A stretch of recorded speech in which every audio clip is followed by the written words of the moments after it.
like to see a show of hands of how many people in the audience have been bullied. Take a look around. Okay, so now that you know that you're not alone, I want you to remember that there is safety in numbers and that we are all here to support you. And I want to give a huge thank you to JD Starin, our sponsor and host this evening, for allowing us to be in this safe space to have this conversation that is so important. Thank you so much, you guys, for, would you raise your hands, the JD Starin team, just so everybody knows? Really, really appreciate you making this possible. Okay, so we have a really special panel here tonight, which I'm sure a lot of you know. I think a lot of you out there know of the ladies that are sitting next to me, and not as much about the woman to my left. But we have a lot to go over, so I don't want to do a huge, long intro for everyone. You all have everyone's bios and contact information, out on your chairs. But I would like, if everyone would sort of introduce themselves, tell what they do. Let's end with Steffi, because I think because you are not as well known to the group as the others, I'd like you to go in a little bit more detail about who you are and where you came from. Okay. So, Shirry, can we start with you? Of course. Hi, everyone. My name is Shirry Dolgin. I am an owner of an interior design firm here in Los Angeles. I've owned the company for almost 14 years. This year will actually be number 15. And my firm specializes in commercial and residential with actually a very high emphasis on commercial and multifamily. And so when I contacted Jenna and we were talking about this, you'll hear a lot of the stuff that I am here to support and talk about has to do with my interaction with clients and client relationships. My name is Katie Hodges, and I'm the owner of Katie Hodges Design, an interior design firm in LA.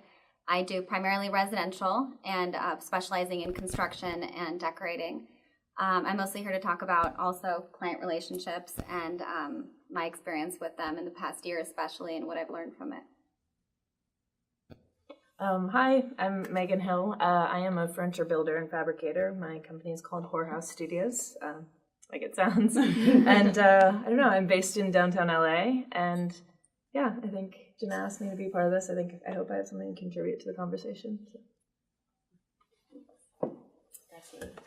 Hi, I'm Steffi Berkowitz, and I'm glad you're here to talk about client relationships because I'm here to help us relate. And one of the major reasons that I'm here is that I don't want anyone here to have to wait 68 years to come to the conclusion that your voice is your own, that you don't live at home anymore, and you don't have to abide by the communication rules that were set for you when you were living there. And one of the reasons that this is very passionate for me is because I am a third-generation survivor of child abuse, and I am 2 times a cancer survivor. So what I've learned is the importance of taking body and mind and putting them together.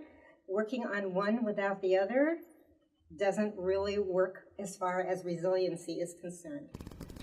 My background, I am a speech pathologist. My background area, specialty is in the area of psychoneurolinguistics.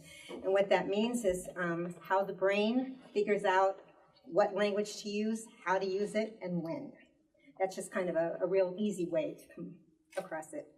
I am a personal growth coach and a conversation analyst.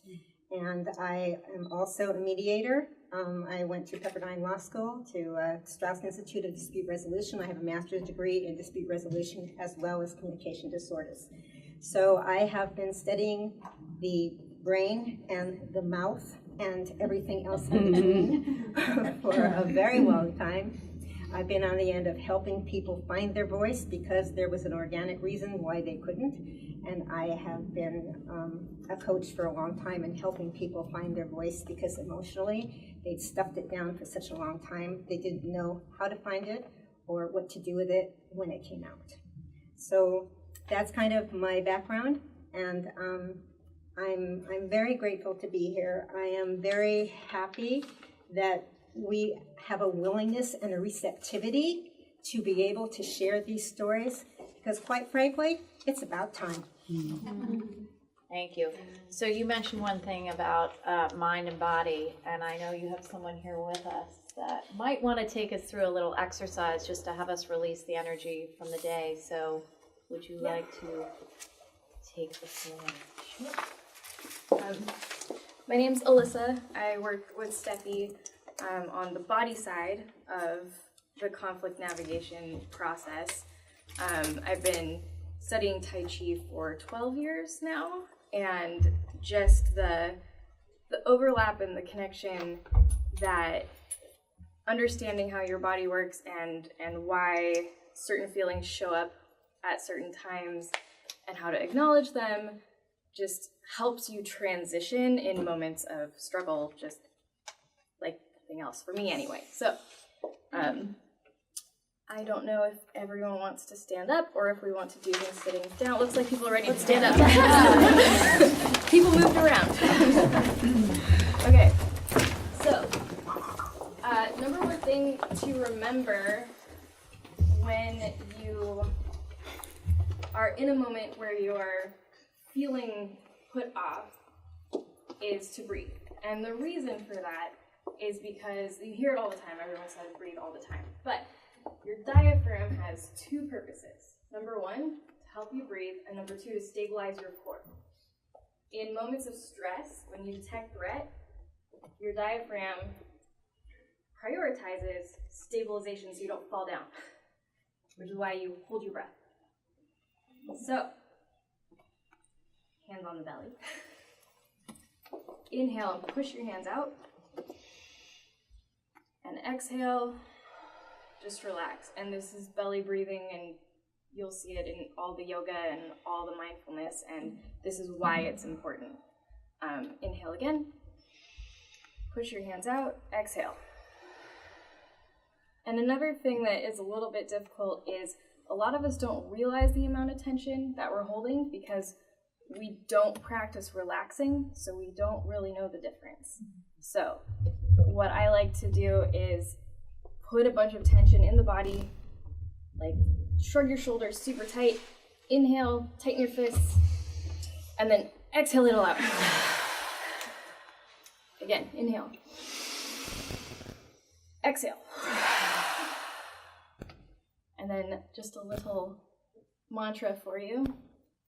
I don't actually know what the Tai Chi name of this is, but if you stand with one foot a tiny bit forward, it doesn't have to be far,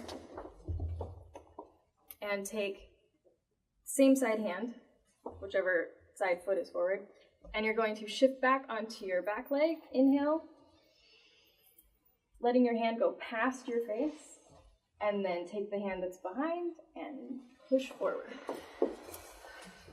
Good. Inhale, across and behind, and exhale. And the little mantra that I like to go with this for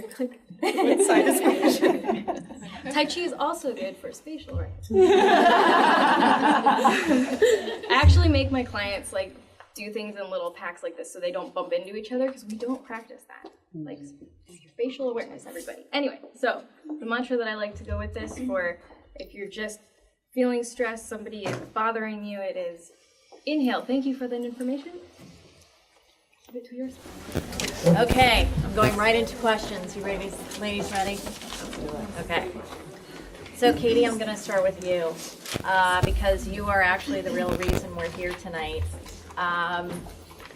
Katie called me a few months ago, I think feeling frustrated by, as you mentioned, the year of conflict and bullying that was coming your way, and wanted to share what was happening. So can you talk to us a little bit about what drove you to call me? Honestly, it's funny, just on a personal level, I didn't have second thoughts about who to call other than you. Like, I just knew, having gone to this group a couple times, that when I felt completely helpless and didn't know who to talk to, that you would be somebody I can call. Just, it was out of the blue. Like, I've never called you before. Right. It's just one, like one of those things, you get a phone call from somebody, you're like, what number was this? Like, hi, can you talk? Like, that just doesn't happen anymore, but you were kind enough to. Well, no, and I take that as a great honor that you felt you could trust me with that, and so I thank you. Yeah, thank you. Thank you. Talking about this with my girlfriends or people who are close to me, it's so much easier than talking to you guys about it. I honestly feel like I have a frog in my throat a bit. When I started my business, I knew there were two really important things I always had to deliver on. Not only did I have to design and give a beautiful product, which is a given as an interior designer, but I knew that I'd have to keep my clients happy and do a really good job at managing that process. Nobody's ever taught me how to do that, but I just knew if I'm going to do this job, that this is a really important part of it. Didn't know how to do it, but felt that my natural moral compass of if I do good by people, that then probably they won't do bad by me. So why don't I just do the best I can, be honest, transparent, and kind of wholeheartedly be their advocate. And, forget the contracts. That's not a big deal.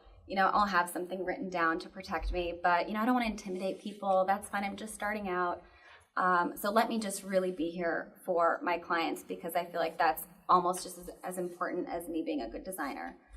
And that was really that was a great start. And it served me well for a couple years, and had wonderful clients, and conflicts arise here and there. And I know a lot of you guys are interior designers or in customer service facing roles, right?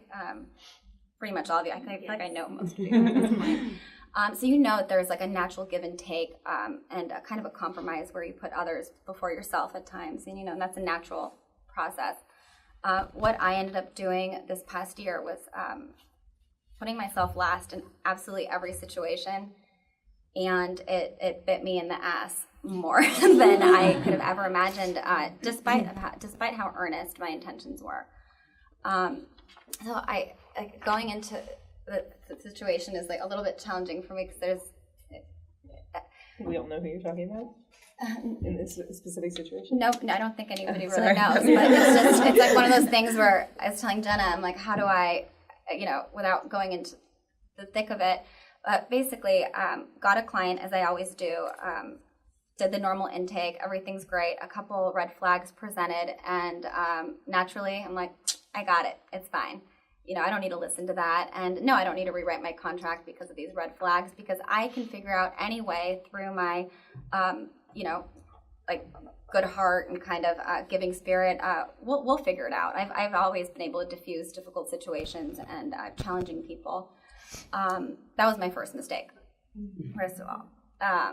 Anyway, so as the months went on, I started seeing more and more red flags, and instead of me speaking up, I catered to them. So I'll just speak like an interior designer language. So for example, if a client, let's say you're on a job site and there's a contractor and the contractor screws up and the interior designer gets yelled at, I'd take it because I felt like I could. And it was fine. And I'm like, well, I know it has nothing to do with me. I'm not taking it personally. It's all right. But in essence, what I did was bred my clients to make me a scapegoat for every single thing that could possibly go wrong. Didn't take the right measures to protect myself, and just kept taking it. And I did it for 8 months, every single day, to the point where I wasn't taking any other clients because my full-time job became managing my anxiety. And then it just really fucking sucks. It really sucks. And in the moment you realize it, but I can always find a workaround. I started going to coaches, and started looking at Tony Robbins, this and that. And I could rise above, be a better person. But the more I took on myself, the more I took the power away from myself. And by towards the end of that relationship, the clients were so happy, and I was totally empty, completely empty.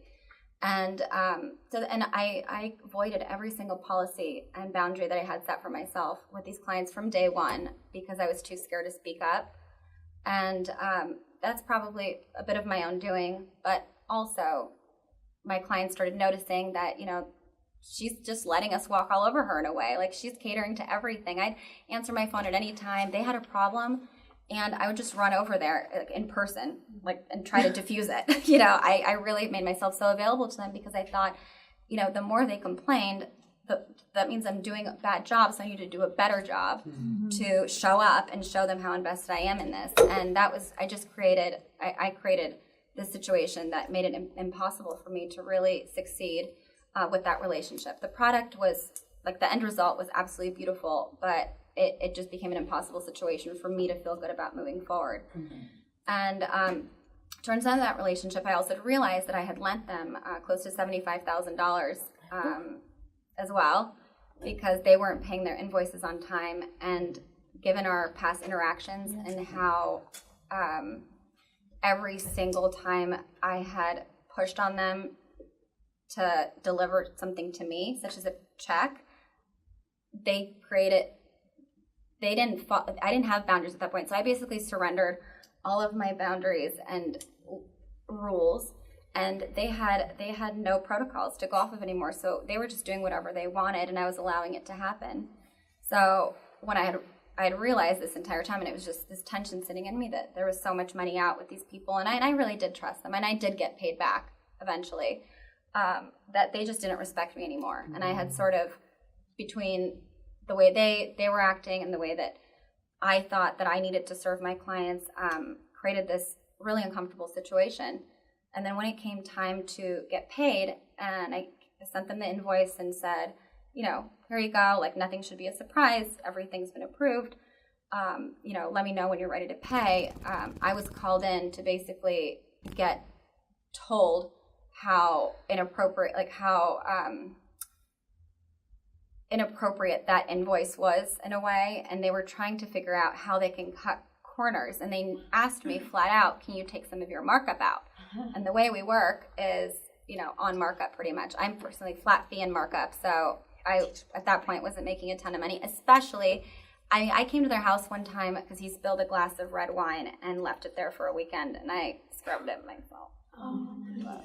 Wow. But wait a minute. Yeah. Can I just ask the crowd for a second? How many ladies here can identify with what Katie is talking about? Okay. So embarrassing. Especially because that is not me. Like, that is actually not me, and how that even all came to be. Talking about it, it's like I'm talking about somebody else. Anyway, so as I come to, like, get paid and also get told how, you know, well, if we've calculated it correct, you know, you've earned this much of this, you know, they're like working, you know, and like, Wow. what makes you think that that's okay? I'm like, well, my contract I sent you like ages ago, and I started kind of like, you know, understanding this is really terrible, but still in the moment, you know, just kind of going with the flow. And basically, in the course of that meeting, we reduced that invoice by $15,000, most of it which came out of my profit, because at that point they knew I was in a tight place, and I had accommodated every single demand that they had, like every single one, you guys, and included even calling, like, you know, Sarah's here from Lost and Funding. I don't remember, I called you and I was like, I made a mistake on a side table. Like, I didn't mean to buy it for a client, but like, I need to return it. I know it's final sale. Please help me. Like, you took it back, girl. Thank you. Because, you know, I was just trying to reduce their invoice and was pulling out every stop that I could. Anyway, that's not even where it gets bad. Yeah, but wait, Sorry. could I interject something? Because there's a couple of important things right here of what we're talking about.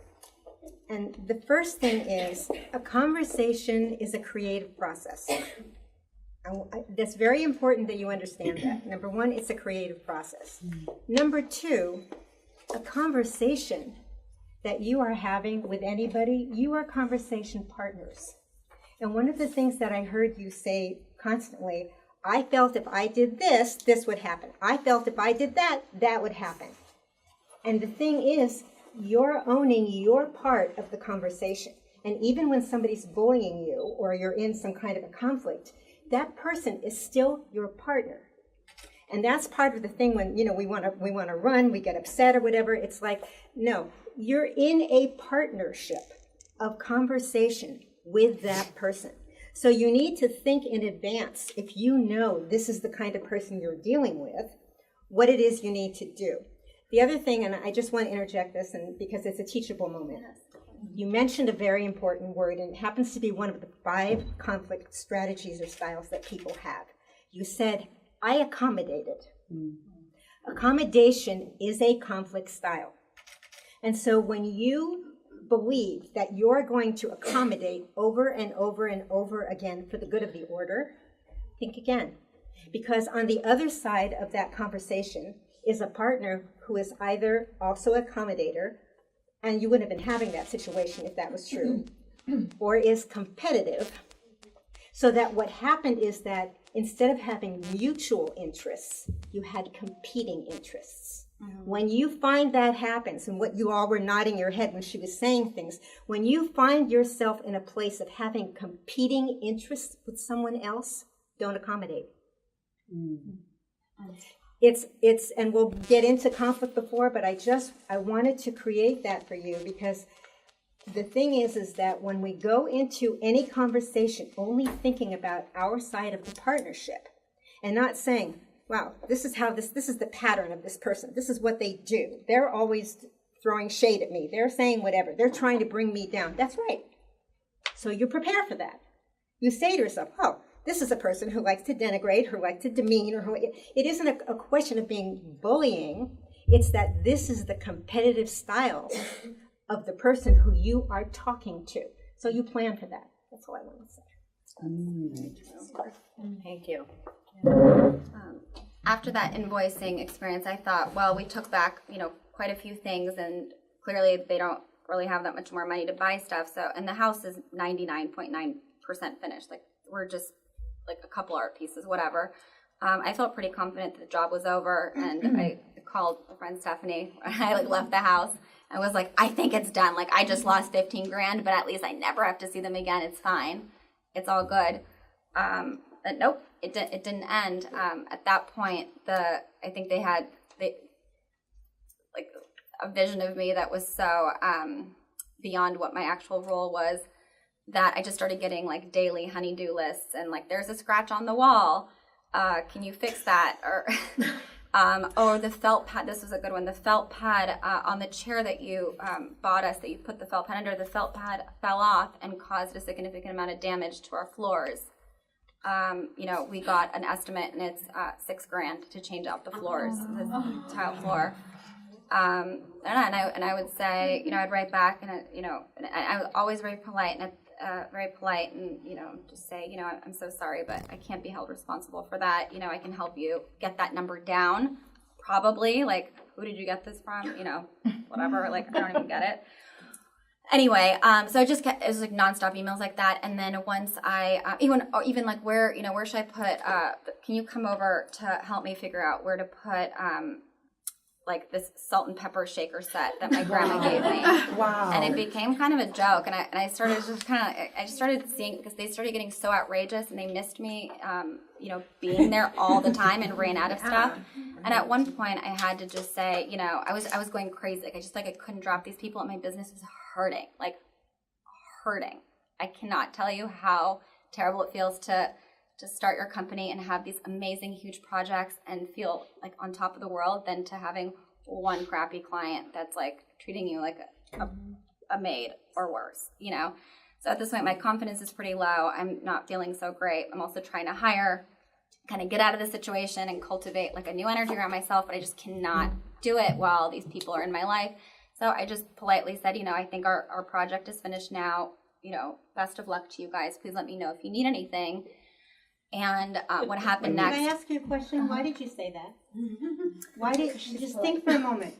Why did you open that door again? I just want you to say, when you say, this really isn't me talking, it's really important to know where your voice is really coming from. So that when we say to somebody who is treating us horrifically, let me know if you need anything, they're thinking that you're going to do exactly what you've been doing all along. That's just something to think about. Doesn't it just go with that thing where, a thing that we always write? Dear so-and-so, I was just writing to you to let you know, blah, blah, blah. You know, it's kind of like you always backtrack, try to be polite and apologetic. So does not do me any well speaking that way. Anyway, and what happened after that, I never expected. I got threatened to be sued. What? For 100% of my design fees and and also any profit that I had made potentially on that job. Also for discovery to be opened up because they believed that I would practice fraud with my billing, and also that I I acted as a general contractor when I'm not licensed as such, and they gave examples of, you know, how I oversaw XYZ people that I came out of the goodness of my heart to, you know, just make sure they were doing a good job, but so they don't know now if their job was done to code or correctly, because at times I was there versus somebody licensed. And these email, and there were two of them, it was demand letter and then, you know, threatening to be sued, and, you know, none of it was real, all of it was made up. But what it made me really realize that this was just a shakedown. Like, they knew that every time that they had done something to express some kind of grievance that I'd always come to, and now they wanted 100% of my profit. Well, I don't even have that anymore, because that's just not how it works. You don't get 100% of the job and then get all the money back because of like a fraud. It's just not how life works. But except at Restoration Hardware. And you know what? It's so funny. It's so funny you say that, because I think I said a couple times, I was like, I'm not 1-800 like, you know, like Restoration Hardware or like this like AT&T or whatever. You can't talk to me that way. Anyway, that was my breaking point, because I saw in black and white the most ridiculous thing, and then it was the best gift that was kind of given to me, because I had to act quickly and really figure out how to turn this super negative thing into a positive. And that felt to me, being forced to be empowered was like the best gift that they could have given me, because I had to Being there again, just I want you to hold on to these words, okay? Being forced to be empowered, okay? Because we all can relate to that, okay? Because of how we were brought up, or whether we encouraged to speak at home or not, or whatever. So you had to be forced to give yourself permission to say what you really needed to say and wanted to say in the very beginning. Yeah, and shit, that all sounds so weird, but, but you know, you're right. You're so right.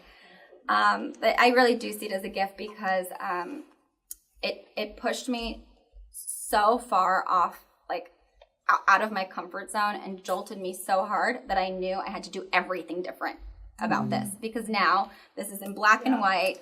This is totally serious. It's not like me scrubbing a rug stain or fixing the stupid tile floor. This is big stuff, big girl stuff. And it was the I don't even know. I don't know if you're gonna ask me another question, but like, or if I'm talking too long. But I'm sad that I had to be forced and to realize this. But turning that negative into a positive really was the focus for me, and still is, including today. Can you tell us how did you make that turn? Because that's a really. And this is when I can feel your anxiety. Like I'm thinking about a situation I've had, and like just feeling the anxiety right now. Like it's really scary. And as just a note, I come from a family that like they don't understand what I do. Like nobody's ever had an attorney. Like if I told my dad, I was like, my attorney said. He's like, oh, you fancy? Like who has attorneys? Like we are not fancy people at all. So like this is this kind of level of conflict that seemed to come so easy from them, because they probably knew that I'm like really I'm just really a kind of like a small town girl at heart, and the way I handle things is like pretty wholesome. So they knew how to shake me down.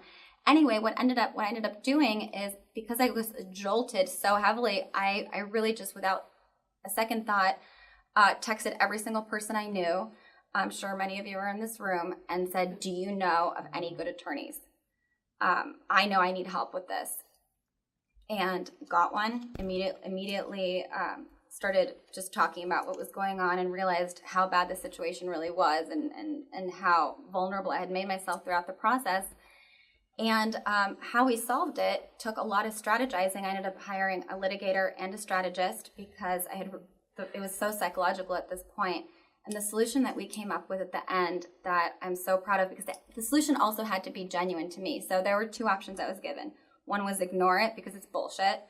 Second one was write a letter that's gonna just like hit them on the head like a ton of bricks and make them feel so stupid for lying because I have all the proof this is not true. Neither one of those felt good. So I was going in and out of these meetings, spending a ton of money with these attorneys and strategists, being like, but that doesn't feel right. I'm really trying to find my voice. And, this is a really important moment for me because how I handle this, I don't even care about the result of what they say, but it has to sit well with me. So I had this kind of epiphany after talking about it, like till I was blue in the face, is if I actually did something wrong, truly, I would pay. I'd be 100% responsible and give them every single penny that they wanted. So I came to my attorney and said, from now on, you're representing both of us, me and that shitty client, because I want you to force them to show you and me in black and white why they're owed this money, and you try to get that for them. They don't have it, and I'm not going to back down. And the attorney was like, you're totally stupid and maybe delusional because you have to have so much confidence in yourself that you haven't done something wrong, because you probably have. I was like, these are all lies, I'm telling you. And I really had to, double down on myself. And I was like, you tell him, I will give him 100%, but I'm not doing it without a fight. And I don't think this needs to go to court. We can do it really peacefully. Just send it via email. I promise I'll give 100% of it. And once he had that conversation with the client and said, Katie's really serious, and I know she's, a person of ethics, she'll give it to you. You just send me an email with it. We never heard from them again, ever. After pounding emails and texts and all this stuff, it's just been silent. So. Sorry that was so long. No, that was amazing, and I'm so glad you shared, because, and I don't know if anybody else felt this out there, but literally, you're not the only one who's been forced to empower themselves. I woke up with vertigo this morning because I've been holding some stuff in. So, really thank you for sharing. Yeah. And Steffi, please. Teach us something, lady. Let's go. There's two things to notice here, and this is what's really important. There's in a conversation, and by the way, when you said what I could do differently, I promise you, if there is one thing that you do differently more than anything else, I'm going to sign. It's a deaf teacher. Okay, talk differently. Talk differently. Because what you heard was when you talked differently, when you said, I am going to be in your head as competitive with what I want as that client was with what they wanted. Then those competing interests came to loggerheads. And what happens when you are in a heated discussion, or when you are in, and this is the thing, I really personally don't like the word difficult conversation or a tough conversation, because that front loads the concept right away, okay? You were in a demanding conversation. You were the supplier, and that client was making many demands. And the more you accommodated, the more demands they made. So what happens, and when we talk about the different conflict styles, one of the things to really realize when you are in a heated disagreement, or whatever you want to call it, a conversation where you have a difference of opinion, because that's really what it is. We make bullying, conflict, we use it as emotionally charged, but the bottom line is that we have differences of opinion. There's a personal awareness that has to happen, and a situational awareness that has to happen. The personal awareness is when you were saying, I'm a good person, I want to be approved, my self-worth is important, it's on the line, I'm usually very much respected, that's very important to me. That's your personal awareness. But your situational awareness was not who you were dealing with as a conversation partner. So when you start to realize situationally what you are dealing with is not the way you normally would deal with it from your personal awareness, that's when you start listening and you start hearing what's being said and realizing that you are only half of this conversation. And the situation itself is something that you have to be aware of. And that is really no different than you heard, first responders. Who is the first responder when you are in a conflict? Who is the first responder for you? Me? That's right. You are the first responder in any of these situations. And if you know what they teach first responders, personal awareness and situational awareness. You may be the best fireman in the world, but man, if you've got a raging fire coming at you, you have to look at that situation and see, how far that's going so that you know personally what you can do or you can have the people with you do. So it's really important that for the next time that you're in a situation like this, and we call it a situation, I think even wrote bullying situation, look at the situation. Not just where you are coming from or where they are coming from. What are you trying to accomplish, and have you had that conversation? Because what happened from my perspective, just analyzing the conversation, at the end, you said to yourself, what do I want to get out of this conversation? That was the first time you probably asked yourself that. Mm-hmm. What Everybody writing that down? I want to get out of this conversation. And when your lawyer said to you, what did you do? Right back, right? Because you knew. That was your voice. Mm-hmm. That's who was supposed to be speaking from the very first. And that's what we have to honor. We have to honor that voice. That's what I want to say. Awesome. Thank you, Steffi. Thanks again. Okay, guess who's up next? So I asked Meyghan to be on the panel tonight because of a what I call bullying situation happened to you via a media platform. Yes. And I remember hearing about it and reaching out to you and watched you. Speaking of first responders, yeah, you were like within an hour. I was surprised that you'll hear why. One of my bitches gets taken out on there, man. No, but I watched you really take it all in and respond in a way that felt authentic to you. And I was hoping that you could share that story with everyone here and also share, what kind of brought you to making the decision that you did. Well, I'm glad that it seemed centered. Well, it's interesting. So this story actually is very important and also kind of not that important. And the reason is my experience with this media platform, it was less about the actual situation and what it taught me about other situations that I've encountered. So to give the summer school version of this, basically I got invited to participate in a show of women in design, and they specifically were targeting trailblazers and disruptors. And a couple weeks went by after I'd committed to doing the show. And again, it was at their request that I did it. They came back and they kind of said, so would you be okay if we don't use your name, the name of your company, on signage? We won't promote it. We're just going to refer to you. They were basically going to rename my company on their own, just my own personal name. And again, I think the reason that this was actually a great situation was because it was very clear to me how to handle this. It was a boundary I had set for myself a long time ago about the name of my company, again, Whorehouse Studios. It's a battle I had to fight if I wanted to keep it. And so many years ago, I really sat down with myself and said, am I juvenile for keeping this name? Am I keeping it for the right reasons? And I came to a really strong understanding that I was, and I've moved forward in that direction since then. And so for me, it was just a hard boundary. And they wanted me to be part of the face of this, but they didn't want to support the meaning behind the brand. So I just said no, and that was it. And then I got to thinking a little bit, and it made me upset that they had actually still kind of wanted to trailblaze and use the example of having this. So I decided I have a social media platform. It's not a huge following, but it's enough. And so I basically called them out. I did an open letter and I said, hey, I think it's shitty that you're saying you support women trailblazers and disruptors, and yet you have a problem with this name. And within I don't know, a couple hours, the problem was solved. They called, they got enough phone calls, they saw it on social media.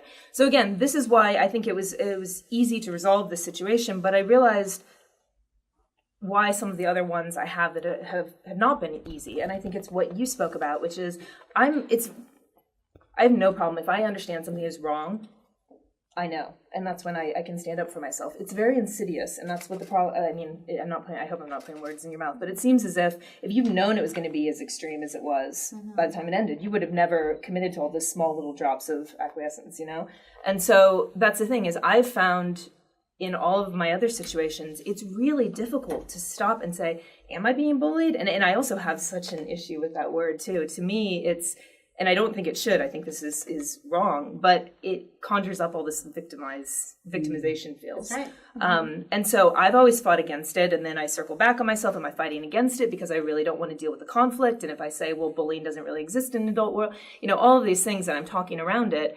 And I find that the biggest situations of bullying in my life have been times that, again, it's this small drip of things that I allow to happen because it doesn't feel like it's questioning your whole, moral compass. Like one thing, oh yeah, I'll do that as a favor. And so, now that we have you here, which is lovely, I have my own personal dear Steffi, which is, I really like how I can bring that clarity of, in this situation we talked about, and thank you for saying that I felt that, because in that situation I knew how to handle it, and there wasn't any question, how I can bring a little bit more of that into the less dramatic situations, but honestly the ones that affect me more and that happen more in my everyday life. And no, this goes against what I believe. I know I should answer in this situation. And so You just said the word.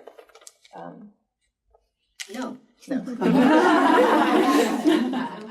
How hard is it for us? Hard. And I'm saying women, but we have more than women in the room. So I'll say to everybody, how hard is it for us to say no? Everybody who has an easy time saying no, please raise your hand. Okay. One of the reasons that it is easy for us to say no, those of us who know how to say no when we finally get to that place, is because we were encouraged to say no. We were encouraged to speak our mind. We weren't shut down. We weren't questioned. Very few people are encouraged. And as women, people can say we are nurturers. We are nurturers. But we also took on a lot more than our bodies were prepared for us to. Our physical bodies have not evolved since the cave people. Okay? It's the same body. It's standing up a little erector, or more erect, and, it's like it starts to fall over from the high heels, but, that's another story. But the thing is that we are not set up and wired neurologically to be able to handle and split ourselves in as many places as we now have to do. Technology has brought that too. Everything is rapid response. Our bodies aren't equipped for that kind of rapid response.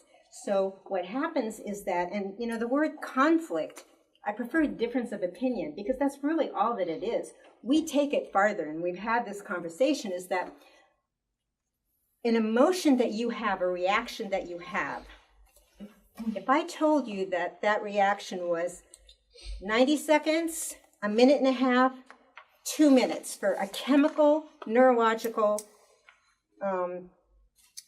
stressor to go through your body. How many people here think it would be 2 minutes? Raise your hand.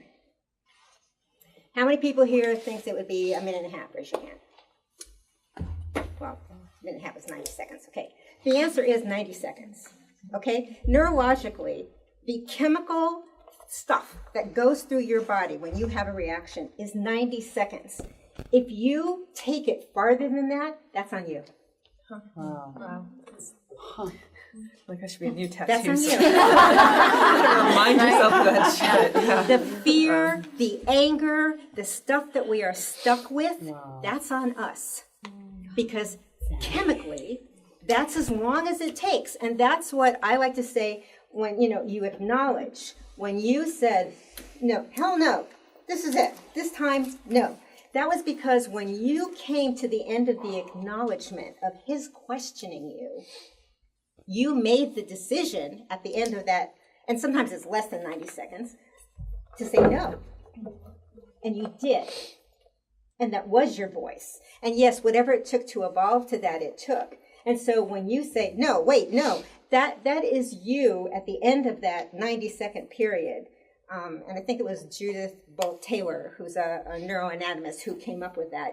She's a phenomenal TED Talk speaker who went through a whole brain situation herself. If you want to ever Google it and listen to it. But she came up with that. And it actually, when that ended that 90 seconds, I like to call it the wait what moment. Somebody says something and you're, wait, what? Because all of a sudden, it's like you kick in and you realize, what just happened here? Then ask. That's the part of the no that you two are comfortable and the rest aren't, is because as women, we are not conditioned, or my generation wasn't conditioned, and many generations afterwards, we're not conditioned to ask. What do you mean by that? Because we want that approval, because we don't want to disappoint somebody else. But when you're not disappointing somebody else and you're feeling something inside, you're disappointing you. Why pick them? That's the question to ask ourselves in these kinds of situations. It's not whether we're being bullied. I consider that a distraction. Okay, it's a kind of conversation. But if somebody gets in your face, then you can say to them, you're a little bit close. Would you mind stepping back? Or if you don't mind, I'll sit on the other side of the desk while you continue talking. Or excuse me, right now I'm having a hard time hearing what you're saying because you're talking really loud. Or you say nothing.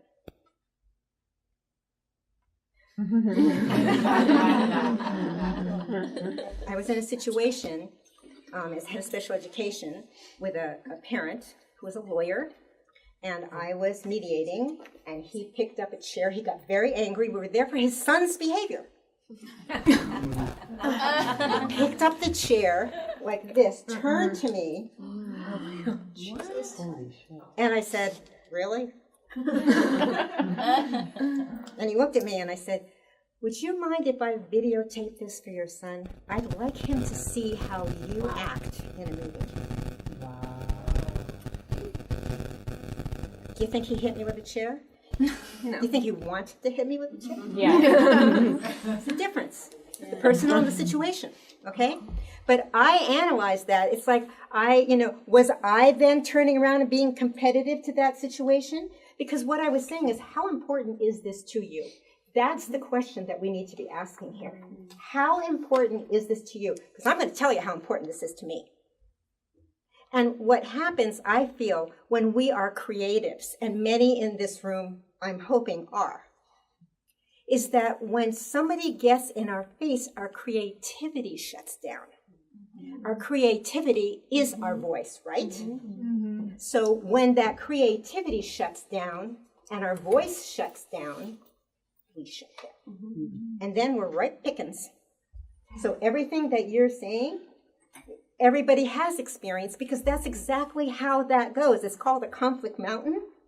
And you go up that mountain and you continue up that mountain. And what happened is that you are in a conciliatory cycle where you are being conciliatory, and the other person starts to be retaliatory, because why not?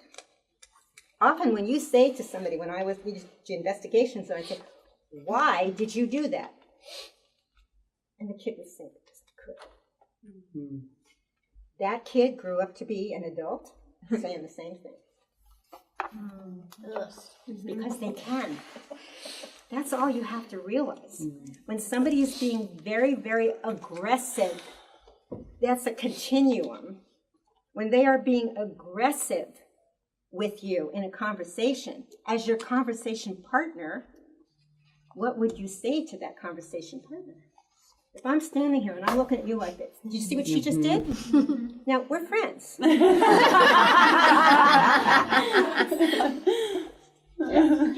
But the inclination is to pull away because I got in her space. She didn't feel safe because she didn't know what I was going to do. That's natural. That's human. So you have to plan for that and prepare for that. And I won't get into space yet. Well, there were a couple things that just came up that I'd like to just acknowledge and maybe ask a question about, because one point that you brought up, which I've, again, like put on a light bulb for me, is yes, it's a lot easier to come to that sort of resolution when it's a really big situation, but it's a lot harder when it's little drips at a time. But the little drips at a time add up to be one big thing, right? And overflow. How do we, I think the difficulty is, you know, what you said earlier is, how much does this matter to me?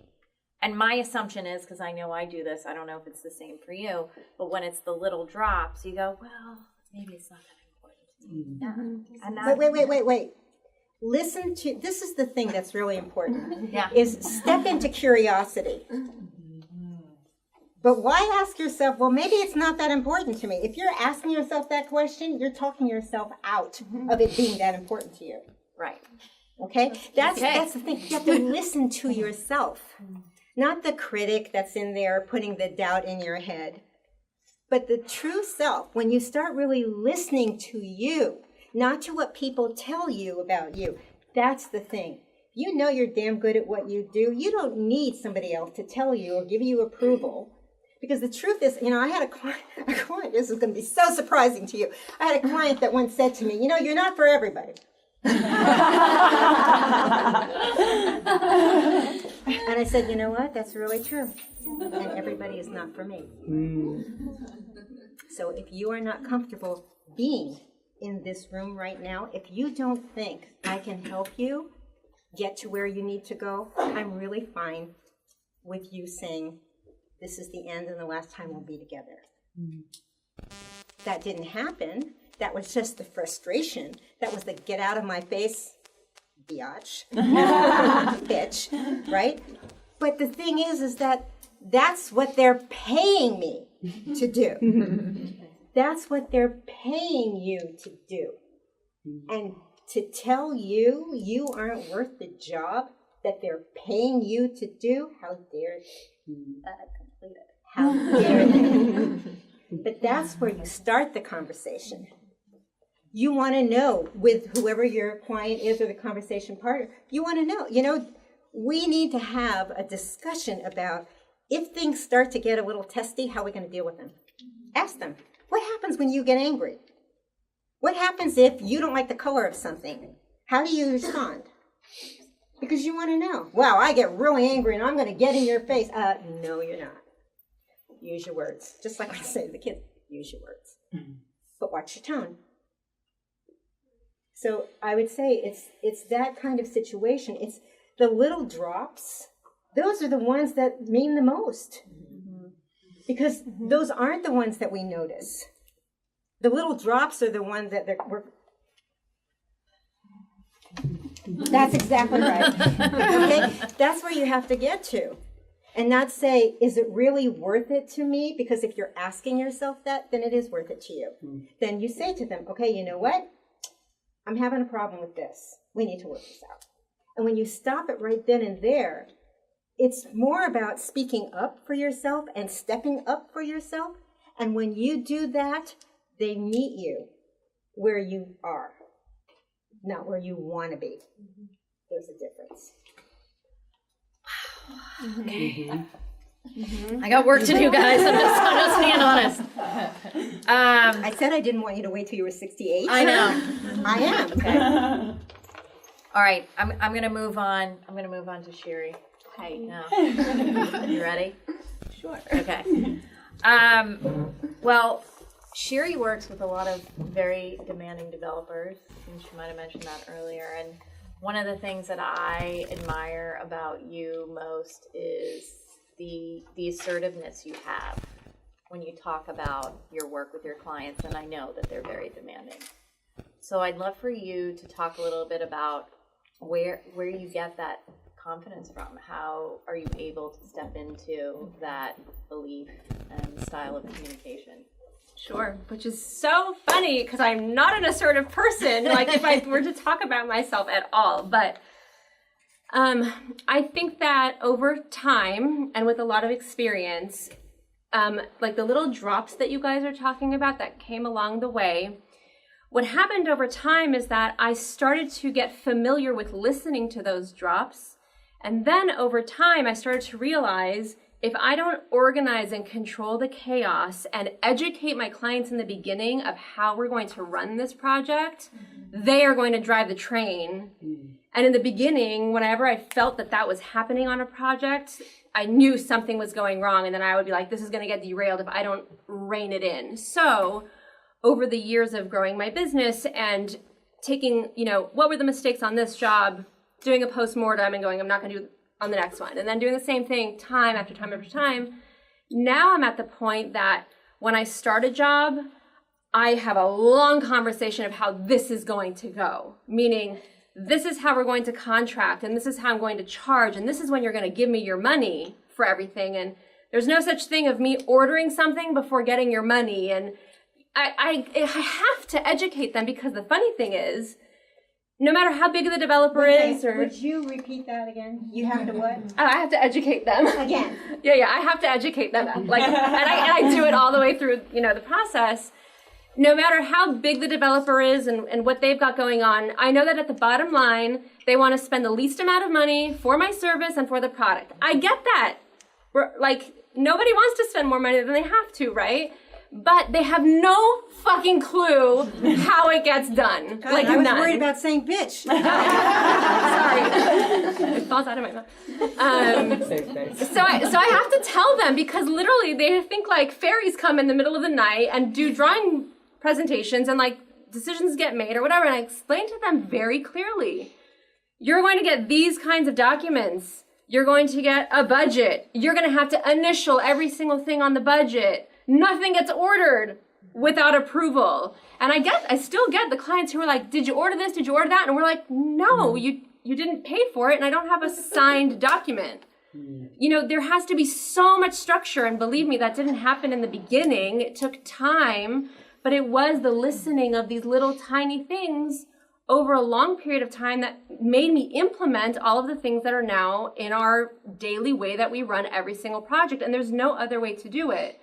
And there are still things that I will learn, and that's the beauty of just the work that we do. You always keep learning how to do it better and better and better, and that's really, I think, the craft of the business owner, is to figure out how to make it better, how to improve it, where can I be better or whatever. But the communication and the education has to happen so early, because if you get into a project even a week later and try to explain it, the problem is if you have, let's say, an idea of the way it's going to go. If you have an expectation and they have an expectation, but they're totally different, everyone's going to be disappointed. And people are allowed to be disappointed. That's one of my new things I've been doing like this last year, is like, you're allowed to be disappointed. It's really yours. It's not mine to own. Enjoy your disappointment, but I've done all I can. Enjoy. It took a lot of therapy to get to that point. But also, if they have an unclear expectation and they assume it's going to get done in a certain time or done in a certain way that the process unfolds, all I can do is like heavily educate in the beginning to try to clarify the expectations. Because if not, it's my fault. If I was unclear, then I'm sorry for them that they didn't have real clarity on how this is going to go, because I have to let them know how it's going to go. And that's the only way to, I think, to also create some sort of unity in our industry in general. Because if this designer over here is letting you buy stuff at wholesale cost, and they pay for stuff and then you pay them later, and then this designer over here is doing like some other random, makes no sense or whatever, and there's no structure to any of it, no wonder all the clients are confused. They have to be educated. And I love the best one of clients who are like, I got your proposal and I talked with another designer and they charge a different way, or they charge less than you or whatever. I'm just like, no, that's still my price. Like, I don't know what you want from me. Really, that's all on that other designer. If that works for them, be with you. But, this is my contract. I'm so sorry. Like, why do I have to change mine because somebody else does it a different way? And we all, like, listen, it's part of the plague of our industry. We all do it a different way. It's like the good thing and the bad thing, right? But it's okay that they do it that way, but this is my way. So if you want to go on this ride, like, this is how we're going to do it, right? Yeah, that's all I'm saying. You were great until you went, right? Yeah. See what I was talking about? Sorry. I can go on for hours and hours with this, you know? All right, Steffi. Now, Sorry. do you have anything to add before I start asking you Me? questions? I think one of the things that's important is to hear, did you even hear the different energy levels that was being spoken when you were saying what you were saying? This is the ride. This is the way that it is. This is, this is how I do business. Why should you? That is how you do business. This is who we are selling ourselves. Then sell who we are at our best. Bring our best conversation self forward. That is the piece that I think that you hear here, is that it's really important to start out having that education system in the beginning. And that is with anybody you're talking to. You would do that with anybody that you're talking to. You would say, well, this is what I expect. In mediation, we call that common ground rules, common agreements. Okay, so if we're not going to have any interruptions, we're not going to have any talking out loud, we're not going to have any choking people, denigrating, So you work out in your head exactly what you said. This is me. What's that song from The Greatest Showman? This is me. This is how I do business. This is the way, and I am worth every penny that you are going to pay me. But I'm not going to get anywhere if you don't let me do what I do best. That's the conversation that you want to have with the other person. Because if they don't want you to do your best, they want to pay you for good enough, and that's not the kind of client you want to have, then it's okay to say to them, I'm sorry to disappoint you. That's not how I do business. Disappointment is a cycle. It's not just on our side. We can have clients that disappoint us as well, and that's times for us to say those things. That's being authentic. We use these buzzwords of authentic and transparent, and the thing is that if you don't have a clear understanding with your conversation partner that you're both going to be transparent, then don't be upset with them when they're not. Because that's the thing that you are negotiating. And that's the other thing as women. But it is a skill. All of these things are skills that most of us are not taught. I learned it the hard way at 3 years old, up until I finally got out of the house. And then realizing that I wanted to have children. So if I wanted to have children and I had a history in the family of severe abuse, how was I going to make sure that didn't happen? Because I didn't want to disappoint me, because I made that promise to myself that I would never lay a hand on a kid. I had to find that way. I had to have that conversation with myself. And it's the same conversation that we have with clients, because believe me, there's times with any of our clients where we would love to put our hands on them. But we ought not to. So we use our words. But you use the words that are soft, but deliver the message that needs to be said. And that's the thing. And when you said, you're not assertive, I'd like you to hold on, all of us to hold on to this idea when I was talking about situational awareness. Personally, you may think you're not assertive, and maybe I don't know. But the situation called for assertiveness, right? So did you rise to the role? Always. Always. That's the thing.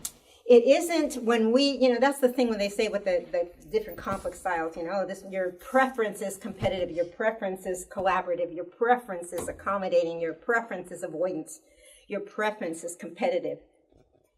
So you acknowledge that, yeah, there's me being competitive again. Man, I would love to just take my fist and put it right into your mouth, but the situation would really suck if I did that. So how am I going to handle that? And you go into that role that the situation calls for, that you're comfortable with. it's a whole thing to work out. But it's not just a mental thing. That's the thing. When you say listen to our bodies as well. It took me 2 times of getting breast cancer before I finally started listening to my body. It had to hit me over the head. It took you said, I'm glad that I finally had this conversation or this experience because it forced me to. So the lesson, and this is the thing, every conversation is a lesson. And you know what's really great about conversations? You get to have them 100 times a day. So all of the lessons that you're learning or all of the conversations that you're having, what is the takeaway? So that you don't have to have that again. There are many times that I find myself in a situation where I go, okay, make this a short one. I've already been here. I don't want to take a long time with this again. Because I knew better. Why didn't I do what I knew? And that's the thing I like to say, you've got to own what you've grown. And whatever it is, if you don't like the way that it's growing, grow it differently. Wow. Okay, so you just touched on the different types of conflict or how we manage conflict. Do you want to talk about those at all anymore, or should we move on to something else? Does anybody have any questions about the different conflict roles that I've mentioned? Yes. Can you repeat them? Yeah. Okay. I'm going to have to talk up loud so I can hear you. Can you repeat them? She said. Oh, can I repeat them? Thank you. Yeah. Okay. So, not in this order, but this is the way I like to put them on a continuum, because one of the things I'd like you to take away from this is a conversation is a continuum. Okay? It's a continuum. It's not that it's passive or it's aggressive. It's what do I want out of this conversation? So I'm going to start in one way. And if somebody comes at me from over here very aggressive, how am I going to respond to that? So in the different conflict styles, there is compromise, there is competitive, there is collaborative, there is accommodating, and there is avoidant. And if I've heard it once, I've heard it a million times. I'm conflict avoidant. And I will say, everybody is conflict avoidant. Everybody. Why would you want to have an argument with someone when you really don't feel like arguing? Well, what you do then is figure out what kind of a conversation you want to have with them. If you know that somebody is very aggressive, if you know it's a certain culture that you're dealing with and that they have rapid fire speech, and you know that it takes you a little longer to process, then think about how it is that you are going to talk with them, knowing they're going to outword you. You have to set that up. You prepare. You prepare for everything else. Prepare for conversations. That's what we don't do. What are the questions that we want to ask? What are the questions we want answered? And if I'm competitive, and I'm not, I am so collaborative, it's off the charts. And the thing is that I always want to work with someone, whoever it is, in order to help us both achieve whatever the goals are that we want to achieve. But when I'm up against somebody that wants to shove my words down my throat, I switch into the competitive role because that's what's happening. It's a competitive interest instead of a mutual interest. And typically what will happen then is what you experienced. When you compete with somebody who's competitive, they reevaluate what it's worth to them to continue. And the reevaluation was what? It wasn't worth it to them. So it's not that you're looking for a win-win or a win-lose or whatever. Those conflict styles are just your preference. A lot of times, people, when I first went to Pepperdine, and they said, this is your style. No, that may be my personal style, but if the situation calls for something different, if it's raining outside, are you going out in a bathing suit or are you going to put on rain gear? You do what the situation calls for. It's no different than in a conversation. Yes. Question. Talking about preparing for a conversation, what if the person you're dealing with is really unpredictable? Like you never know how they're going to react to you. Sometimes it's collaborative, sometimes it's really competitive. Like how do you prepare for the worst of everything? First of all, you don't prepare for the worst of it. Okay. There is something called a BATNA and a WATNA. A BATNA is your best alternative to a negotiated agreement. Your WATNA is your worst alternative to a negotiated agreement. So it's like, what are the worst things that could happen that I'm going to need to negotiate? Because if somebody is not predictable, that's one half of the conversation partnership. Who's the other half of the conversation partner? Okay, are you predictable? Do you know who you are? Yes. Do you know what you want? Yes. There's your answer. Okay. So if somebody keeps coming at you with distractions, trying to throw you off, you do what Shirry said. That's really nice. I'm glad to hear that. Oh, okay, you want that, but this is the way that we do it in my house. Because you know who you are. You know what you want. And that's what people are who are in a competitive play, or who are, who are watching their pennies, and that's the kind of thing. It's like somebody says to me, okay, so how much do you charge to do personal growth coach, blah, blah, blah, blah, blah, okay, and everything. And they say, because I really need it. And then I tell them. And it's like, I can see them going, do I need it that bad?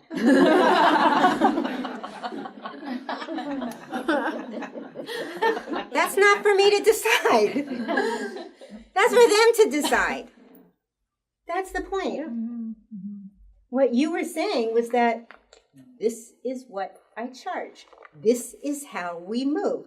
This is the way it's done if you want to work with me. If you don't want to work with me, great, because isn't it better to find that out in the beginning? Hell yes. Than to wait for a lawsuit? That is a threat. That was just another tactic. And this is the thing, when we talk about bullying or we talk about conflict, we're talking about a tactical conversation. It's filled with tactics. If you know that you're in a conversation with tactics, you don't get emotional. You get strategic. Oh, that's the way you want to play? Okay, I haven't played this way in a long time. Today's the day.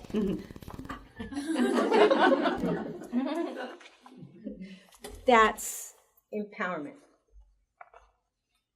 What was that movie? Nobody's gonna put baby in the corner? I have a question, because I just quit a huge job because I couldn't deal the emails with the client, and I was getting every day I was like, what's it going to be next? And I was like, I can't do this. And so I basically was just like, okay, that's it. I'm walking away.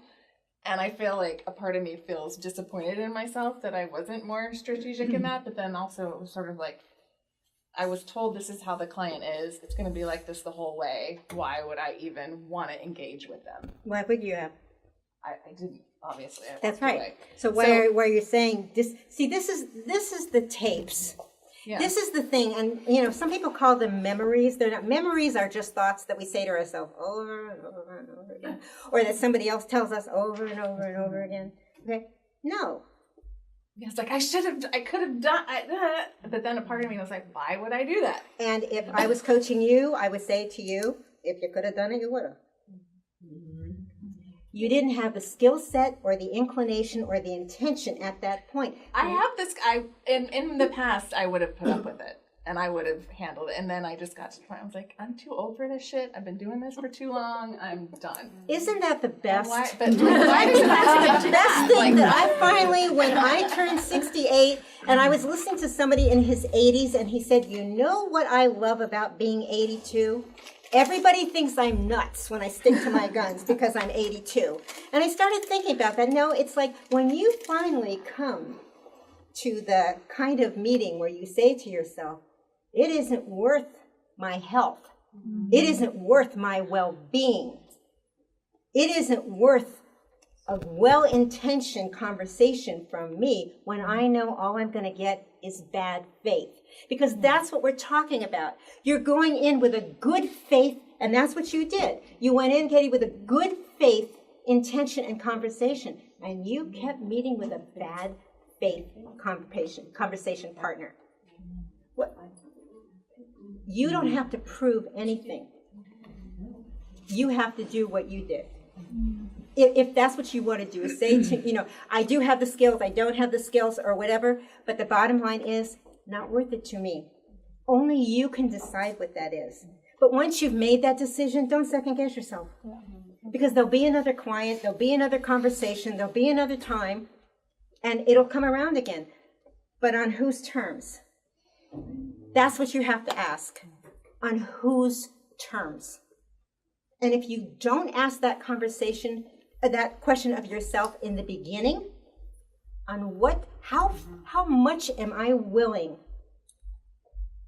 to give of myself? How much do I have to give away to a client? What's the cost to me? What's the price I'm going to pay internally? That's what you have to ask of yourself.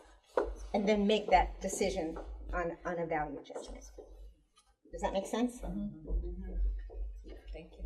Oh, we have another question. This is more a comment, but what's such a bummer is, like, Katie, you were talking, but you were giving yourself a hard time throughout it, as if we haven't all done it, but what we do is we will have these experiences and then judge how we behave, and we're the villain. When those clients are off, like just then, and Brooke's like, Totally. oh, if I'd done this better, I could have been a better designer. No, but that's what we all do. It's like you judge your behavior, you make yourself the villain. I'm just as guilty. So what do you recommend to keep the focus off us? And the same, we do need to focus on ourselves in terms of what we want and how to protect ourselves and our needs and desires, but how do we keep from then being like, oh, I really failed in this again? Or see it as a failure when you quit a job or something. I could tell you my response, but the truth of the matter is everybody here is unique as far as the background we came from and the self-esteem or self-worth that we have, and what's worth it for me to say to you, this is what you should do, and I don't like that word, I don't use that word, okay? You know inside of yourself, but apologizing, that's the piece. You're apologizing to yourself for saying to yourself, maybe I shouldn't have quit. Maybe I should have. And there's all those shoulds. When you start hearing the word should, that's when you're putting the foot on the gas and the brake at the same time. And all you're going to do is have a really bumpy ride. The more I pushed myself to carry on with the clients, the worse it was. Yeah. Because you were going out of yourself. You hadn't had that conversation, and this forced you to have that conversation. But one of the things that I'd like you, and it goes to your point, if for those of you that have these sheets, I'd like you to look at the causes of conflict, and not right now to study it or learn it, but I'd like you to look at all of the categories that there are. There's relationship conflict, there's data conflict, there's interest conflict, there's value conflict, there's structure conflict. There is only one kind of conflict that you cannot negotiate, and that's somebody's value. And that's been the problem of what we're discussing here, is that when you were allowing your values, when you were negotiating your value, you said no. Yeah, because I wouldn't treat people. It's like it just was like I would never talk to someone like that. That's I your would never value, do though. That. That is the intrinsic value to you. You set it up front. Here is my value. This is how I'm going to do this. But the thing is that I want you to realize is that conflict, we abuse the word. And conflict is not abuse. Okay? It is not abuse. There's so many different types of conflicts, which is differences of opinion. When you think of a contract for what you're putting together, all of the things that could possibly create an issue or many issues, you plan for them, you prepare for them, you say, how am I going to respond? That's the answer to that. If somebody comes up, how am I going to deal with that? Because you don't know how somebody else is going to deal with it. No matter how many times you think you've got somebody cornered with it changes. All you can know is how you're going to deal with it. And here's the the most difficult thing for us to do in these situations is to end. Walk away. I'm done. Say it as nicely as you want to say it. Because as nurturers, we keep thinking, what more could we do? Why? In that moment, and I'd like you to add the word for now. What more can I do for now? Because that's all you're talking about, is for now. And then you can't go backwards. Can here first, and then we'll come over here. So you've been using this word talking about the different conflict styles. Yes. And I noticed the competitive conflict style is a very difficult one for me personally to engage with. Why? And I think that I've noticed, and something happened recently where this came up, that I've become very good at saying, like, no, I don't want to engage in this conversation. But a lot of people, or not a lot of people, but some people who have that competitive conflict style don't respect that boundary when you put it up. And I'm wondering if there's a different way to approach that or deliver that to get someone who, I assume people who don't respect boundaries tend to be more competitive in style, but I've noticed that multiple people that fit this, what you've described as competitive, don't respect the, like, I don't want to engage in this. And why do you think that is? Well, because they're in a competition, I think, but Because they're in competition, and when you're in competition, what do you want to do? when. That's right. Yeah, right. And you don't give them the option to win. So when the you thing do is that if they want to win, and that was what happened here with Katie, if they want to win and all they want to do is win, and that's what becomes important, then everything, all of the intention behind what it is about winning. Mm-hmm. It's not about value. Right. It's not about relationship. I mean, I think the whole point of the field that we're talking about here is to build a relationship. If someone is not willing to be a conversation partner, and that's the answer that I would give you, if you find that the other person on the other side of the conversation is not willing to have a conversation as a partner, why would you can end it. You can say, you know what, this conversation is done for now. Would you like to continue it tomorrow? I mean, No? I a specific situation that happened recently, I did do that, and the person just kept going and going and going, and I was like, I don't know how to shut this down. Can I say one thing about that? Yeah. Sometimes when this happens, is they're looking for a crack. That's Because they're right. like, I hear you no, but you don't really mean no. So they're pushing and pushing and pushing to see the crack. So sometimes you have to say no, like, no, no, no, no. I hear you, but no, you know, because they're looking for the, yeah, they're looking for like that little spot, you know? Because they're natural users. Yes. I don't want to like take it down. Yes, I just I was smiling because I literally just had her coach me through a very similar situation at work. I had a coworker who is very overbearing and I have a lot of issues with, and I'm learning to not engage her because she will just run wild. And I said, I'm not having this conversation anymore. Please walk away from my desk, because I sit in like a little L-shaped desk that I'm basically trapped, right? Like, you know, it's very awkward for me to leave. So I sat there and I said, you know, I'm not having this conversation with you anymore. Please walk away and I'll talk to you when I've calmed down. And she went, am I making you uncomfortable?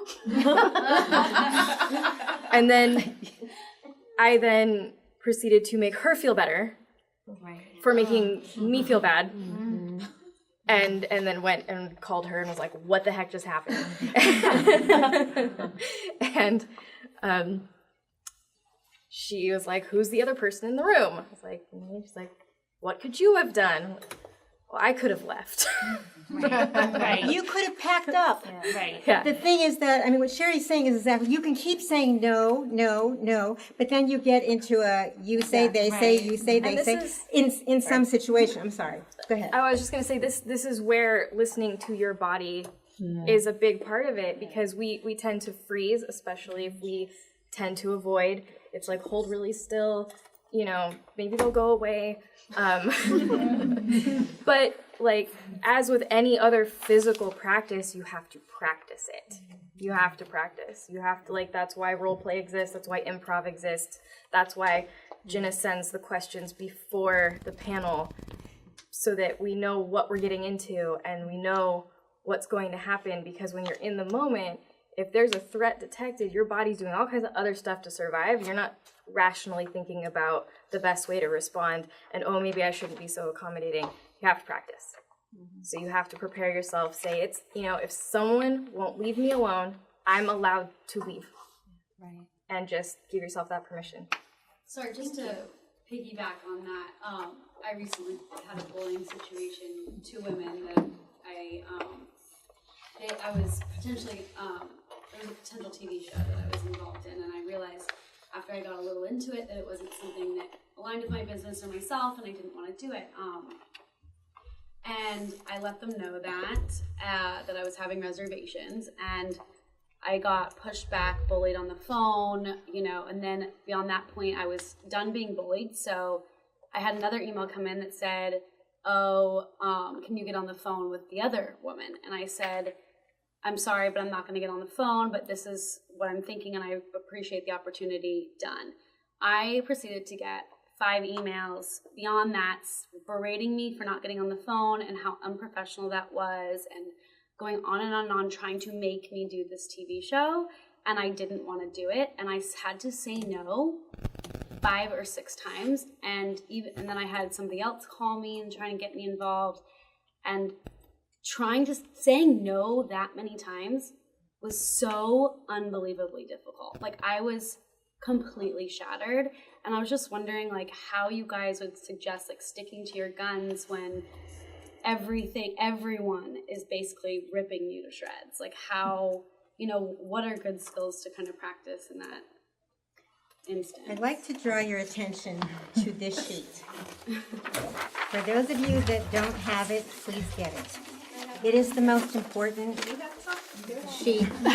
Okay. And I know we didn't have enough, so are we able that's to right. email you? There were some extras on the table. I think they're. Thank you, Guillermo. And I have business cards. We can email them to you. Also, if you didn't grab one, just let me know, and I'll email it to you. So remember when we were talking about the 90 seconds?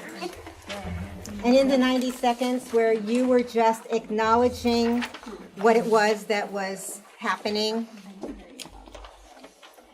and you weren't having a reaction yet because the chemical was going through your body, and then all of a sudden, and I want you to look at the sheet because I want you to realize once you allow yourself to get reactionary, once you allow yourself to get upset, all of these things are what happens. All of this is what you do to yourself because you don't empower yourself with whatever terms that you want to come up with. And every time you say no, you are going through this cycle over and over and over again. And this is the reason, this is the adrenal system of what happens when stressors come into your life and you say, all right, this is stressful. But that's not really it. You're in a state of distress. At the end of that 90 seconds, you are in a state of distress. You do not need to get stressed. All of this is what happens inside of you. The easiest answer for me to say to you is, don't do this. If you walk around with this, you have to say to yourself, why is it difficult for me to say no? That's the question. Why am I having a hard time saying no? Because that's where your answer is going to come from. Yeah. Just to address real quick the physical part, it is good to have a maintenance practice, yoga, mindfulness, any of that stuff. For Tai Chi, we have anything where you're just, the tense and release, give yourself time, take breaks. You don't have to respond to emails the second they come in. I think that's a major thing. If you get an email and you feel that tension, you feel that anxiety, close it. Do something else. Come back later when you're calm and prepare yourself to respond to that email and what you want to do. I think that's with all of the instant communication, it is so tempting to just rapid fire respond. And that's how you find yourself in situations that you probably don't want to be in. And it's because we didn't prepare to respond. And if you're not preparing, you're just shooting. You're what is it? Ready, shoot, aim. Because what that person is doing is unburdening. They are unburdening on you. And then you are carrying what they have burdened. So the thing is, if you will quickly look at these cards, all of you, if you don't have one, grab one if you can. And if you read where it says 6 steps debrief to move forward. So these are the things that you say to yourself in a debrief afterwards. What is needed for you to make a bullying or an uncomfortable conversation workable for you? What do you need to have? Because you're going to have them. They're inevitable. So what do you need in order for that to become workable for you? Not you're going to like it. You're going to master it. It's like, how am I going to work through this? How are you going to work through this? Not your conversation partner. What can you learn about yourself as a conversation partner in that scary experience? You learned a lot, right? You said, I learned that I had to force myself to empower myself. That was a very important lesson. But you learned something from it. And you know what? This is what's great about conversations. You always have a learning takeaway. You learn something with every conversation. And you know that when you say, why did I say that? Why did I allow that to happen? Then you have to ask yourself what I asked you. What are you actually afraid of? Are you afraid of disappointing the person? Are you afraid of disapproval? Are you afraid of getting a bad, reputation? I mean, what is it that you're really afraid of? And was your sense of self-worth at stake in that moment? And that is a really important question to ask yourself. Because if that's what's driving it, then you have internal work to do. Because something externally shouldn't be driving your self-worth, especially in a conversation. If you were afraid that the conversation partner would think less of you, what contributed to that thought? Why do you think that their thinking less of you matters to you?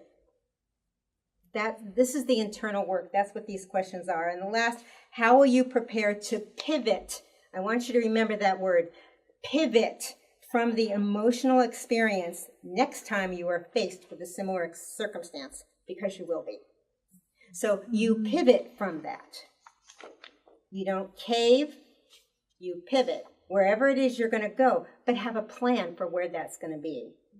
And I wish we had more time. I mean, it's like this kind of stuff is, we do a full workshop on this. That's an all-day thing. I think you can see why. Because we try to make it very tailored to each person so that you can really do the work you need to do for you and not try to fit what a bullying situation is really about, but rather fit what it is that you do when that happens to you, so that the next time you're prepared for it. Oh, here they are. This is what they're going to say. This is how they're going to handle it. And if you're Shirry, you're going to go, not in my house.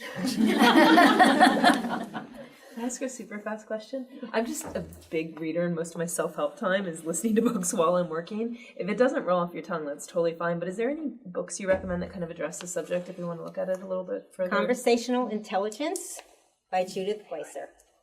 I started it already.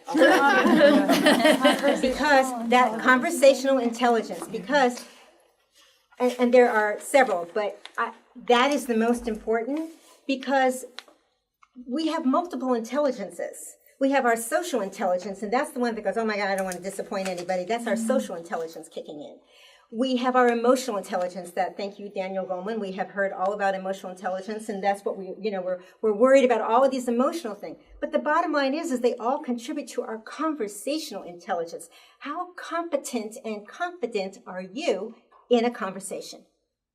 That's what that is all about.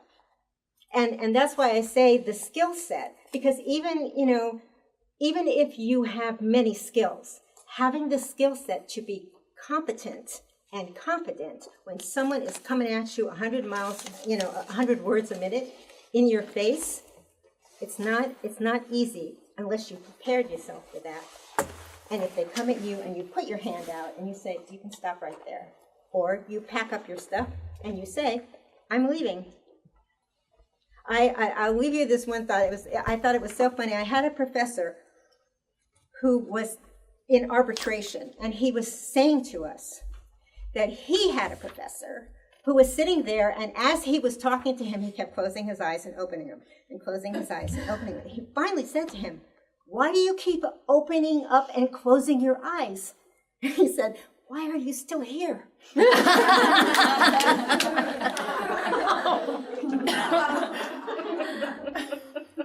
If what you really want is for them to go away and they won't, you go away. That's just the humorous note to leave you on. Okay. Thank you. Yeah, I think we need to give a standing ovation to everybody tonight. Oh, I'm sorry.